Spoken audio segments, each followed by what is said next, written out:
Lo cierto es que también hoy es noticia del Observador en la portada las dificultades de aprendizaje de un porcentaje de los niños de nuestro país. Un 25% tendría dificultad para alcanzar el nivel que se espera, ¿verdad? En una prueba realizada por UNESCO, alumnos de tercero y de sexto de escuela obtuvieron puntajes en realidad mayores a la media, pero el 25% de los estudiantes estuvieron 200 puntos por debajo del promedio regional.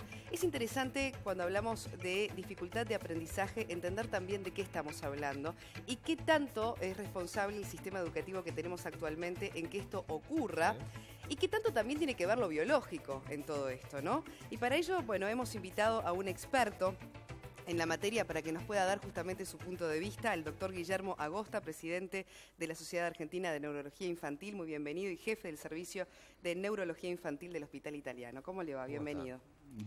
Muy bien, gracias. En primer lugar, un poco el disparador de esto tiene que ver con las dificultades de aprendizaje, algo que los papás y mamás de estos tiempos estamos como muy familiarizados, ¿no? con la terminología. Pero cuando hablamos de dificultad de aprendizaje, ¿a qué dificultad nos referimos concretamente y si existen distintos tipos, por cierto? Claro, sí.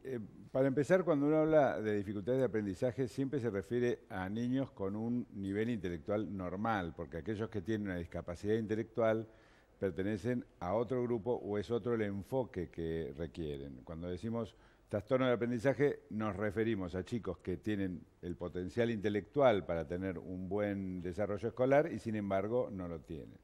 En esta línea hay 2 o 3 grupos, digamos, de afecciones que son biológicas, están genéticamente determinadas, y desde luego hay un grupo de chicos en donde factores medioambientales, factores familiares, emocionales y demás también intervienen en que tengan un fracaso escolar.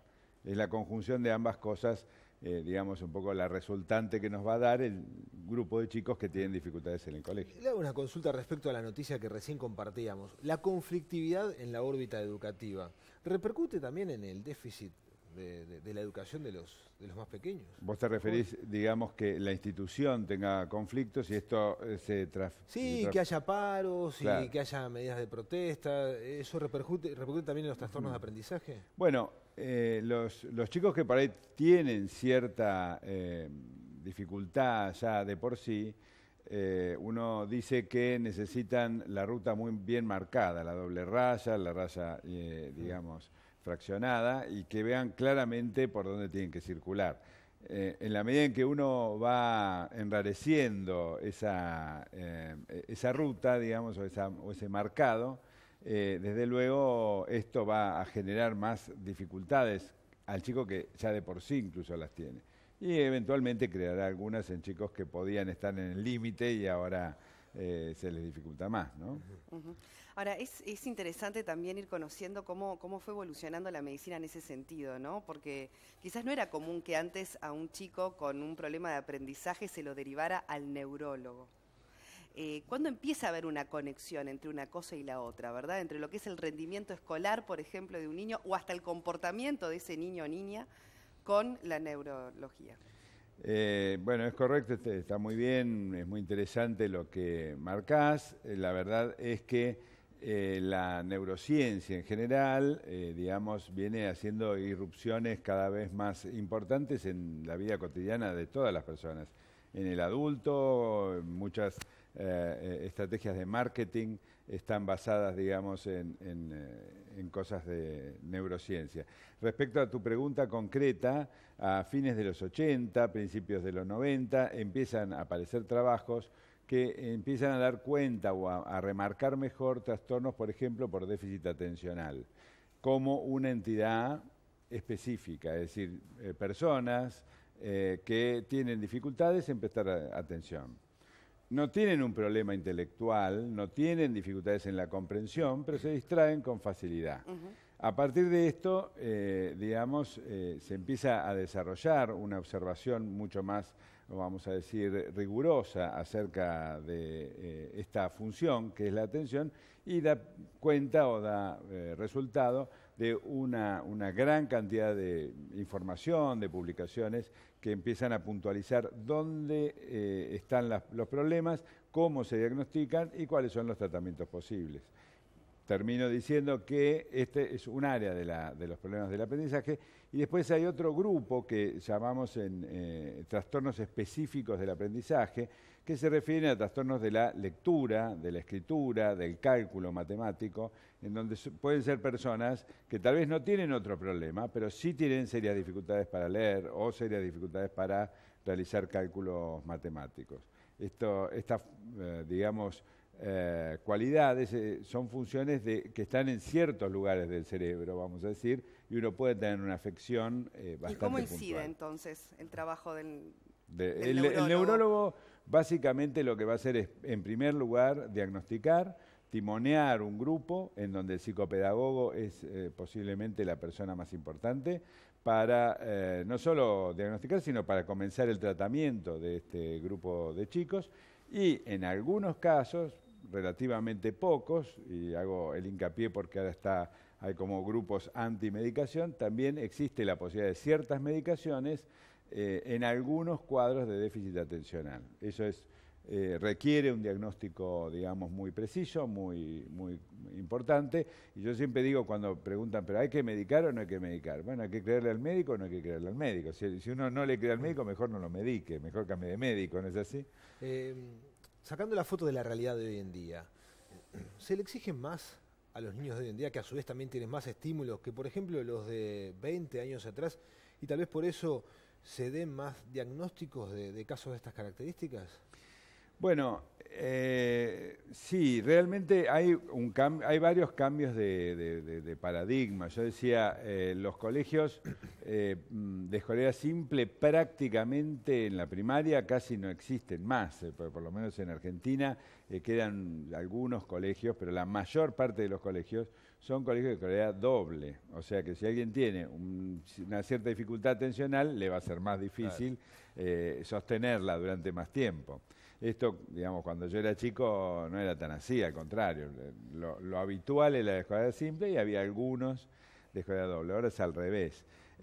Por el otro lado, la exigencia de los idiomas, que prácticamente son una condición excluyente en la formación actual, y en ciertas colectividades del idioma de la colectividad. Entonces usted tiene grupos bastante grandes donde tienen el idioma natural, el español, el inglés, que es el idioma, vamos a decir, común, y el idioma de la comunidad, que puede ser el hebreo, en Argentina esto es muy común, o a veces el alemán, o el que sea. Sí, el italiano. O el italiano. Entonces ya usted está generando una carga, digamos, o una exigencia de este chico, que bueno, puede ser que un grupo de chicos lo puedan lograr, pero también puede ser que otro no, y esto no los hace anormales, digamos, sino que hace que, bueno, haya que adaptarse también a las necesidades de cada chico. ¿Qué consecuencia deja para la vida del futuro adulto? Bueno, en este sentido hay dos cuestiones. La escolaridad en nuestra cultura es una cuestión sumamente importante. Fracasar en la escolaridad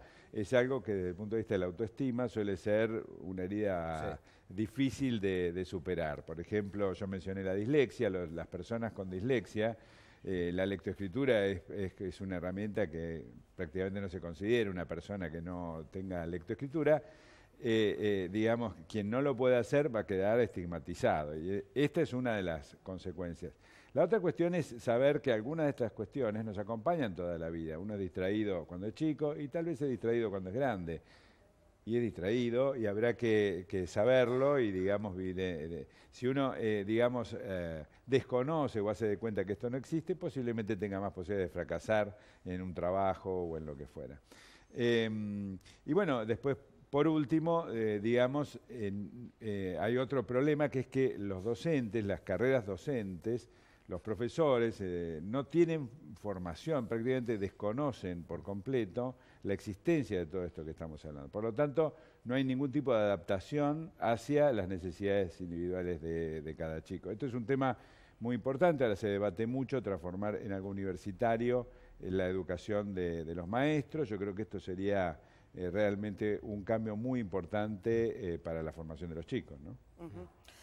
Para no adentrarnos en ese tema que es bastante más complejo y no nos da el tiempo suficiente, hay otros datos interesantes también que tienen que ver con todo el tema de la neurología infantil. Por ejemplo, se ha detectado que gran parte de los adolescentes padecen dolores de cabeza.